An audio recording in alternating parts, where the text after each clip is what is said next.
you know what the chainsaw was invented for? Is it not like trees? No, it was not trees. What's it for? Take a guess. It's something without rights. Don't tell me a woman. A woman! Yeah, so the chainsaw was in fact invented for childbirth. By whomst you ask? Two Scottish men. Of course. Of course, of course.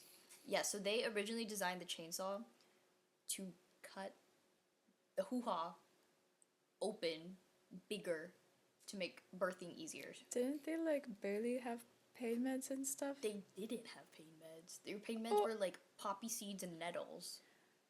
What made them think this would be? I don't know, but before they were like teeny like little handheld thingies, they would go. Oh.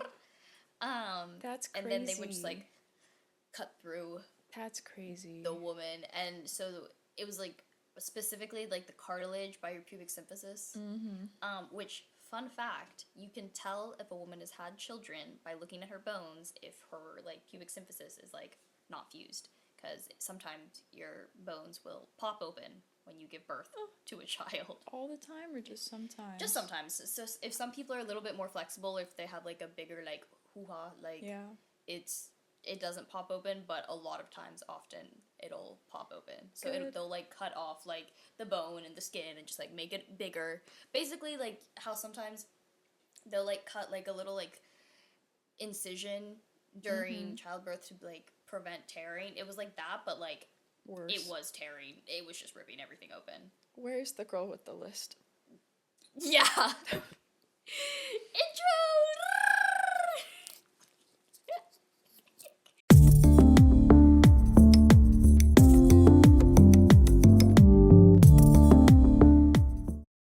So, Louise Bourgeois was born in 1562 in the Faubourg Saint-Germain. It's a rural village outside of Paris. But we don't know very much about her early life because the civil records were actually absolutely destroyed in a fire that burnt down Paris' city hall. So, like, her life, gone. But we do know that her family was quite well off, and she was educated in reading, writing, needlepoint, and there was this little cute guy, his name was Martin Boursier, and he was just like, you know, your little corner boy. You know what he was? A barber surgeon. What's a barber surgeon, you ask? Great question. No idea. Oh, also they got married in 1584. But what is a barber surgeon? Do you cut hair and perform surgery? Oh my god, yes, you do. So I had always heard this term, like, in, like, games and books and, like, history and stuff like that. Never heard this term. Okay, well, clearly someone likes fantasy and medieval things. You like barber surgeons? I think Sweeney Todd is supposed to be a barber surgeon. Have you ever seen that? I have, but play or movie. Or, like, Edward Scissorhands. I don't know if that was Bro's profession or if he was just a little, you know. The barber surgeon was, in fact, a real profession, and they were, a barber and a surgeon was the same thing back in, like, the Renaissance, 1600. Of course. One pair of scissors, two purposes. Exactly. So they started to pop up in the 1000s, which is crazy because, like, the year 1000. And they arose because monks needed people in the monasteries to both shave their heads and take care of their medical needs. So exactly one pair of scissors for two purposes. I'm tired. They said, oh, you need your leg amputated? Snip, snip. Oh, you got a little too much hair? Snip, snip. Yeah, so they cut people's hair, but in addition to that, they pulled teeth, cut out hangnails, set fractures, gave enemas. If you don't know what that is, I'm not educating you on that topic. You can look that up yourself. And they lanced abscesses. Oh, and they also did bloodletting, and just, like, with, like, leeches, because bloodletting was a popular thing back at the time. But the thing is, physicians did exist. It's not like they didn't exist. So you had barber surgeons, and then you also had physicians. But the physicians didn't know enough about medicine, and, like, the Hippocratic Oath is, like, do no harm. Which also Hippocrates is, like, not that slave a guy. Hi, Lau. But the idea was like do no harm, but they were like not educated on the subject enough, and so if they cut into people they would do harm, so they were like, we're not gonna do that, but you can do that. You cut hair, you can also cut people. So that's my tangent about barber surgeons. Wow. Okay, so back to Louise. She and surgeon Martin had 3 children in the suburbs of Paris. But on October 31st, 1589, King Henry the Fourth of France captured some of the Parisian suburbs. Apparently, the French were dealing with some sort of like religious issues. They were literally called the Religious Wars of France. Wow. So creative. So early times.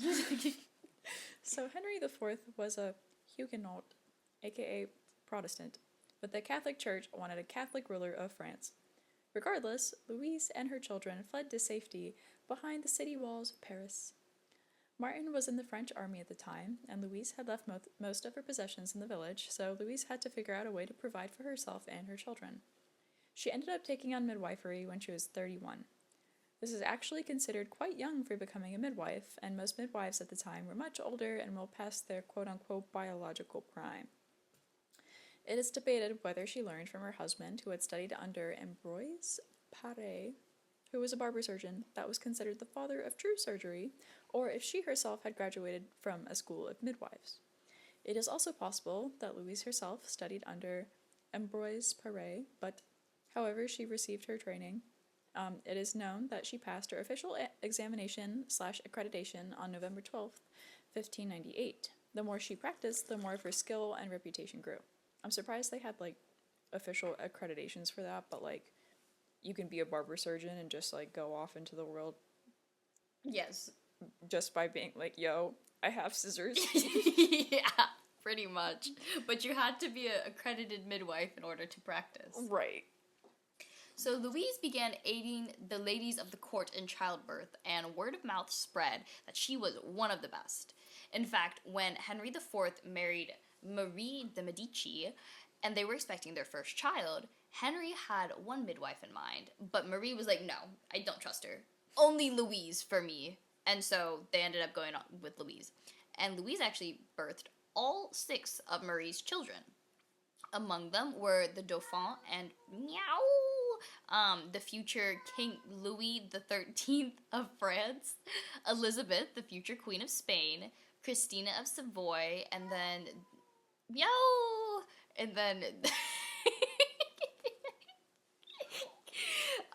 the Duc d'Anjou, and finally Henrietta Maria, who became the wife of Charles I of England. There was also a baby boy who died shortly after birth, of which I am unaware of his name. But he was a breech baby. So this, oh my goodness, oh my god, Lao. So breech babies are basically their feet are born first. So typical baby position is like your head's the heaviest, so you go, and then you come out head first, which is good because like once you're like, I'm alive, you need to start breathing. But if you're a breech baby, it's a lot harder because, like, imagine, like, going through, like, a tube like this, and, like, everything just gets, like, squished. So your feet come out first, then your arms get a little, like, messed up, and so coming out feet first is hard, especially back in the day, and it was considered really dangerous to have a breech baby. But she was able to deliver him without any sort of surgical intervention and actually got a lot of praise for it. So baby boy died shortly after for other reasons, but he was at least birthed by Louise.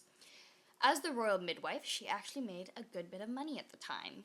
She received 500 crowns for, and now that I'm thinking about it, I'm like wondering why it's crowns and not francs, and honestly I don't know what type of money they used back in France at the time, but she received 500 crowns for each son born and 300 crowns for each daughter. I also don't understand why there was a difference in pricing between the sons and the daughters, because it's not like Louise could control what was coming out. They didn't believe that at the time. I mean, they definitely probably did. It's just like silly that, this one has this, 500. No, this, 300. They didn't just like not pay her? Oh, yes, true. The daughters. Right, true. But Yeah, so she got that for every baby born, and then after Henry IV died in 1610, she actually got an annual pension of 300 crowns. I'm not actually sure how much 300 crowns was at the time, if it was, like, significant, but, like, most women weren't making, like, anything. So it was, like, a single mom, basically, because her husband was, like, in the army and, like, who knows where. It was good. Sick. Yes. In 1906, Louis also... 1906? I'm pretty sure that was supposed to be 1609. Okay. In 1609, I'm sorry. Louise also published a book called Observations diverses sur la stérilité parte des fruits fécondite. I give up. Long name, aka Diverse Observations on Sterility, Loss of the Ovum After Fecundation, Fecundity and Childbirth, Diseases of Women and Newborn Infants, making her the first woman to publish an obstetrics textbook. This is not a word I come in contact with often. The OB part of OBGYN? Yeah, that stands for OB-GYN. Thank you. Anyway, this book basically described in depth the 2,000 deliveries that Louise had assisted in and their complications. She even talked about minor surgeries that she had to quickly perform, or autopsies of the child if it didn't make it. Yeah. This book was translated into Dutch, German, and English, spreading her influence all throughout Europe. It said that her methodical way of delivering children helped prevent fear of childbirth and mortality at a time when giving birth was such a dangerous undertaking. Louise had subsequent editions of her book published in 1617, 1620, 6, and 1634. Louise had advice on all sorts of topics related to midwifery. Just, like, generally being calm and patient with mothers in active labor. She said that gentleness produced greater results than harshness, which, like, makes sense. Like, please don't meow. Please don't yell at, like, a mother giving birth, because she's a pregnant lady. She's probably gonna get angry and yell at you back. Mm-hmm. And she was also a big believer in the idea that birth should be as natural as possible, with midwives only being there to assist if something goes wrong. I feel like some midwives and barber surgeons were trying to, like, speed up birthing at the time, like, either trying to make the, like, birth canal or the cervix, like, wider, or moisturizing it so, like, it would just slide right out. But Louise actually advised against that. She was like, don't do that. Like, just let everything come out naturally. Whatever happens will happen. You're there to, like, fix it if, like, something goes wrong. Which, like, slay, good job, queen. She was also a major advocate for listening to women instead of treating their birth as a problem to be fixed. She noted that respecting the wishes of the patient she, like, wanted to respect the wishes of the patient as long as it caused no harm. Now, if, like, something was happening and she was like, I want to rip the baby out and, like, which, like, happened at the time, she was like, no, don't do that. Additionally, she believed that the comfort of the woman giving birth was, like, absolutely important for both the mother and the child. So as long as the mom's comfortable, the child will be okay as well. A lot of times midwives would try to just, like, hold women down while they were giving birth, and she said that would actually worsen the pain, so, like, letting women stand or move or sit or do whatever felt most comfortable to them was important at the time. Which, like, in our day, makes a lot of sense and seems like, you know, common knowledge. They did not do that back then. So she also had solutions for complications in birth. She recommended induced labor, C-sections, and positions for adjusting a breech baby that scholars even today say were correct given the medical knowledge available at the time. She was notably the first to discuss umbilical cord prolapse and how to manage it. Umbilical cord prolapse is when the umbilical cord comes out of the cervix before the baby does and gets squished, which cuts off the baby's blood and oxygen supply. She had a way of repositioning the cord and or cutting it to save the life of both the mother and the child at the time. Saving the child was almost always more important than the mother at the time. Yeah, so I've always had an issue with this, and I still have an issue with it because sometimes people will still do this. Why would you... Let's put this in terms of, at current time, the individuals who believe that saving the child is always more important than saving the mother. If you have a nice shiny car and you want to make more cars, you want a car factory. You don't want one singular car. You can make another car out of one singular car. It'll take you a really long time to find all the parts to make that car. But if you have a car factory, you can just pump out more cars. Not saying that you should or need to, but you can should you want to. So why would you blow up the car factory for one car? Right. AKA, why would you not save the woman who is creating the children, if children are so important, in place of a child? I understand, like, obviously, like, if one is more likely to live than the other, and, like, you have to choose one, like, choose whoever you think you can save more, or, like, do what you can for both. But if they have equal chance of passing, equal everything, and you're like, I want my child, you can make another child with your wife. In fact, if you didn't know, do the same thing you did to make it the first time. Can't make another wife with your child. Well, not the same one. Also, like, it's a matter of, like, you've probably been with your wife for, like, years. Assuming that you actually like her, the baby's brand new. They had been there for one day, maybe. Like, you can make another baby that will probably look exactly the same. You can't make another wife with the same memory feelings and everything. Right. Like, I don't know. So that is my angry tangent on why you shouldn't blow up the car factory. Yes. Loud, be quiet. Louise encouraged midwives to be highly educated in anatomy and physiology so that they could adjust their instructions based on the case required and not be rigid to follow the exact same steps with every labor case. In 1627, when Louise was 64, she attended the delivery of Marie de Bourbon-Montpensier, Duchess of d'Orleans, the first wife of Gaston d'Orleans, and sister-in-law to King Louis XIII. That's a lot of Louise. Yeah, they basically named everybody Louis. They were replacing them. The Duchess had a healthy baby girl, but unfortunately died 6 days after due to... I'm gonna let you pronounce this. I actually don't know how to pronounce this. My best guess would be puerperal? Puerperal? Yeah, I agree. Peritonitis. Yes, which is a severe bacterial infection of the abdominal lining, or the perineum, after childbirth. This should not be confused with the perineum, which I definitely said, which is the skin that lies between the genitals and the anus. The abdominal lining is called the peritoneum. Yes, peritoneum, not Yes. the perineum, which is quite often confused. Makes sense. Not by medical professionals, but by the layperson. It's literally like one letter difference, Yes, so... yeah. Ugh. I don't know why they named them so close together. Medicine.